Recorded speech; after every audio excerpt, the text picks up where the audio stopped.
The Samyang or Rokinon 85mm 1.4. This video is about why it's still my favourite lens.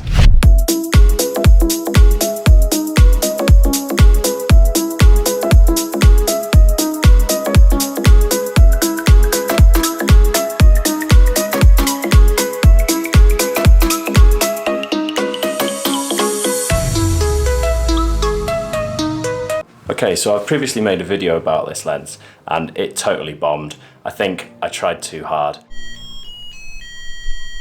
But the gist of that video was that I really like this lens. It's really sharp, it's really cheap, and the bokeh on it is great. But on the crop sensor body, it's about 137mm, something like that. So it was basically unusable. I used to have an A6-300, by the way. So when I bought the A7 III, which I'm shooting on now, I stopped using all my APS-C lenses. So I'm just about to start getting rid of all of my old APS-C lenses. But before I do that, I decided that I'm going to stick them all on the A7 III and see what they look like. Video about that, either already out or coming soon. Anyway, so I stick the Samyang on the A7 III, and I didn't get any of that vignetting that you get if you put an APS-C lens on. And I also didn't get the little icon popping up that shows that it's in Super 35 mode. So the only icon that was showing was a little 8mm icon on the screen. I had no idea what that meant. So I started Googling it, and what I found was that that was for the in-body stabilization. Now, the lens is fully manual, so it doesn't feed anything back to the camera. So you have to go into the settings and change the in-body stabilization settings to tell it what focal length that lens is. It actually does make a fair bit of difference by having that setting set correctly in terms of the stabilization. Mrs. is getting a new car, by the way.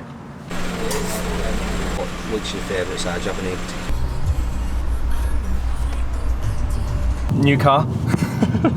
Right, so anyway, I went back onto Amazon and checked my order history to find that lens. And when I looked at it, it turns out that it is actually a full frame lens. So it's even better value for money. This thing is about £300. It's 85mm, 1.4, depth of field is fantastic. Bokeh is fantastic on it. It makes really sharp images. I cannot recommend enough. Now, I wouldn't recommend getting the video version like I did, because actually the focus ring and the aperture ring are incredibly smooth, and it's really easy to knock them by accident and change the focus or the aperture while you're filming. So I would recommend just getting the normal photo version. Okay, so that's enough of that. I'm off to take some photos so you can see what you think.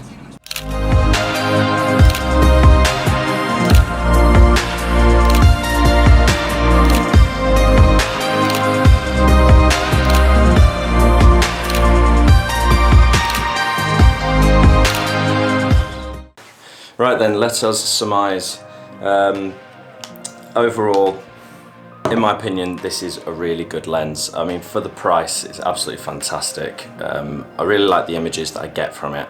The problems with it are, as I've already said, this focus ring is too smooth.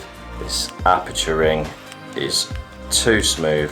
So you can accidentally hit them while you're trying to take a photo, and that knocks off your focus. It, of course, is manual focus, so it can be quite difficult to get the shot sharp. Also, being manual, of course, it takes forever to get this thing. I've also got a polarizer on the front there, so I'm basically having to set my aperture, set my focus, change my polarizer, and at that point you spend forever and you may have missed the shot. But for the money, really like this lens. Would I recommend this over, say, the Sony A7iii 1.8? No. I would say get an autofocus lens if you can, but this is literally half the price of that. So, great lens, in my opinion. Let me know what you think about it, and also let me know if you know of any decent and cheap lenses down in the comments below. And that's it for this one. Thank you very much for watching. Hope you see you in the next one.